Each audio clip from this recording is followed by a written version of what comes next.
Hey YouTube family, it's Mrs. Rains here. I wanted to do a video while I'm on the run to Target. Like every time I come to you in the car, I'm like almost either always on my way to or from Target. So I need to do a little Christmas shopping. So I figured I would get on here and share with you guys a story time.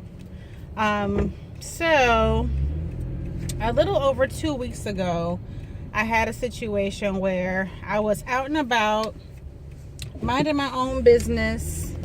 I was at 7-Eleven. So if any of you go to 7-Eleven, you know what I'm already about to say. 7-Eleven's parking lot is like the size of a postage stamp.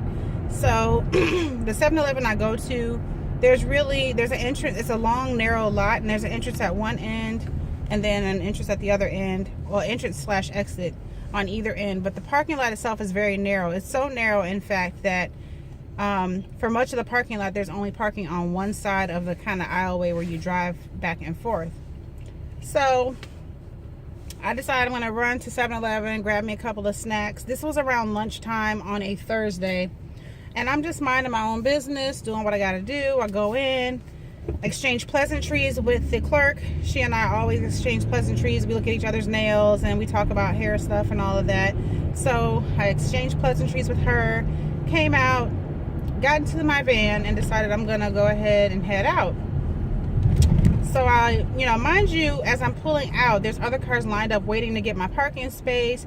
The lot is just completely full. Like every parking space is taken. People are waiting with bated breath to get into these parking spaces and whatnot.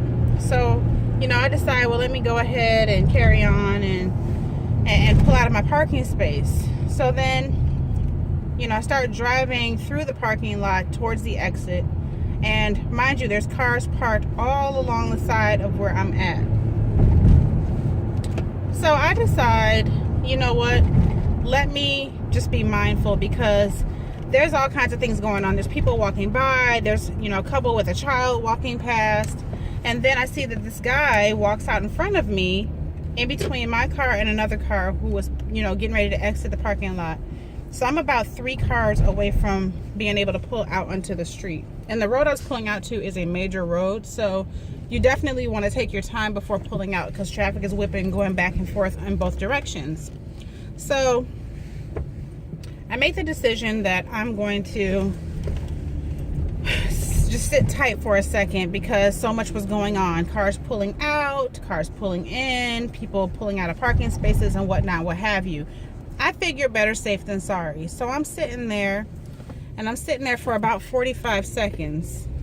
And all of a sudden, as I'm sitting there, I see this man dart out in front of me. And he walks out in front of me with his head down, looking at a cell phone. So I'm like, okay, he's checking out his cell phone. Let me give him a second. And sorry guys, the lighting is about to get really terrible because I'm in the parking garage at Target. So I'm watching this guy walk past with his head down, looking at his cell phone, and I immediately started thinking, like, what if this dude doesn't see me? So I said, you know what, I'm just gonna sit here.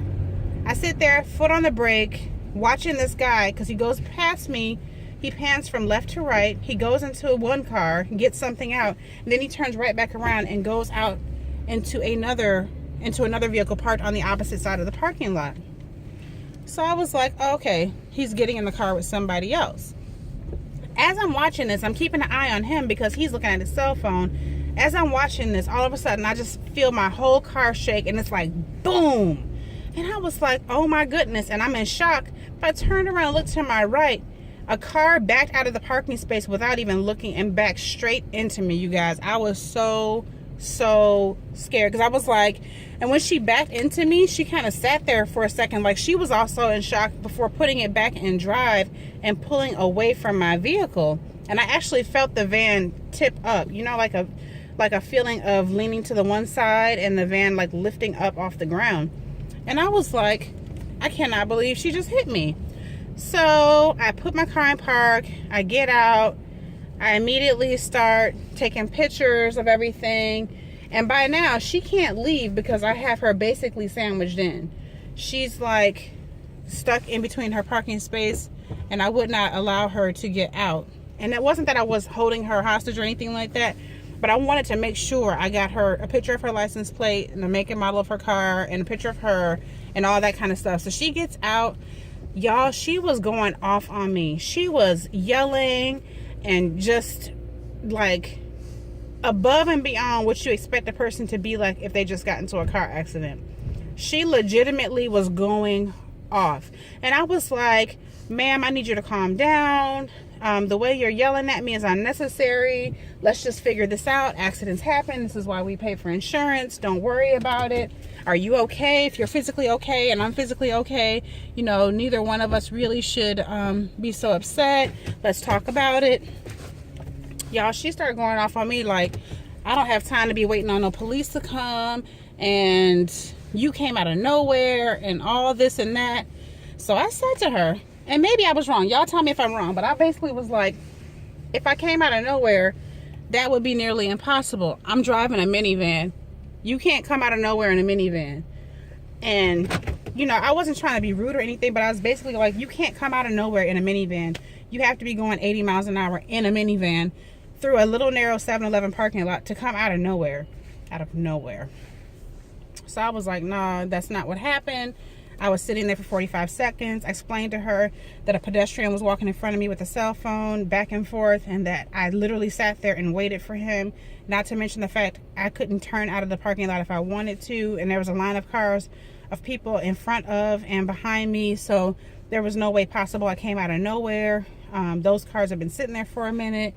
She was like livid. She didn't believe what I was saying, that I've been driving for years and I've never had this problem. And I was like, well, you have this problem today, so we need to just exchange information. Y'all, it took everything. It was like the peace of the Lord came over me, and I did not just like flip out. I just was like, you know what? Accidents happen. It's okay. Just go ahead and give me your insurance card. I'll take care of it through the insurance. You know, if you don't want to stay, that's fine. Just let me get this information.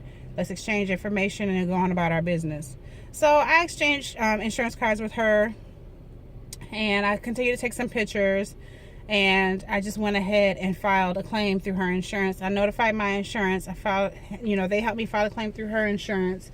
I took the car to get estimates done. Luckily, it was not a lot of damage. It was just like the door and stuff. The panel was damaged, but the door itself still slides and the windows go up and down just fine. So, and it locks just fine. So it was really just the dent and the rear quarter panel and a little bit on the door and a little bit like it cracked one of my rims. So, and which I already know Toyota's gonna say, look, you're gonna have to, because I drive a Toyota, you're gonna have to get a set of 4 rims. We're not gonna be able to just do one piecemeal, you one at a time. So that's fine.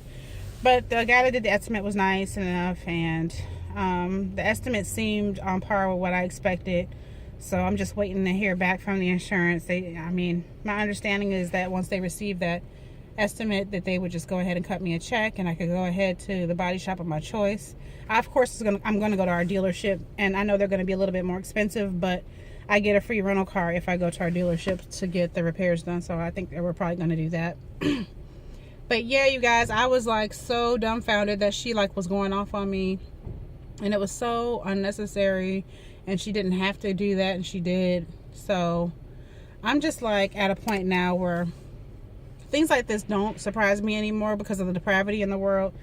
But at the same time, I'm trying to be level-headed and not react to people the way the world reacts. So I didn't get into it with her. No yelling, no screaming on my part. I just tried to stay calm. You know, even though I was angry about it, I wasn't even really angry about the accident, because accidents happen. That's why you pay for insurance. I was more upset that she got out of the car with an attitude. And like the old me, the pre-Christ me, the old me would have been like ready to fight. But I realized that that wouldn't solve anything. And I think that's how I really know that I'm growing and I'm becoming a real life grown-up. So yeah, that's it for my story time. I just wanted to share that with you. I'm about to run into Target and see what I can find. I need to look for a couple of gifts, and I need to try to see if I can find a gingerbread house, because Cameron really wants to do a gingerbread house. And if we do one, we will film it so you guys can see, because I've never really done the gingerbread house thing before. I think he asked me last year, and I was like, dude, really? You want to do that? And he was like, yeah, but we couldn't find them anywhere. And Trader Joe's had them, but when I went 2 nights ago, they didn't have any more, and they weren't sure if they'd be getting them in. So I am going to check in Target, and if I don't find it at Target, Maybe later on in the week I can try Walmart. I don't know. But if you guys have seen it somewhere, comment down below other stores I can check that you've seen them at, so I can get this child a gingerbread house. He doesn't even like gingerbread to eat, but he wants a gingerbread house. So anyway, that's all for this video. Put God at the head of all you do, and I'll see you on the next one.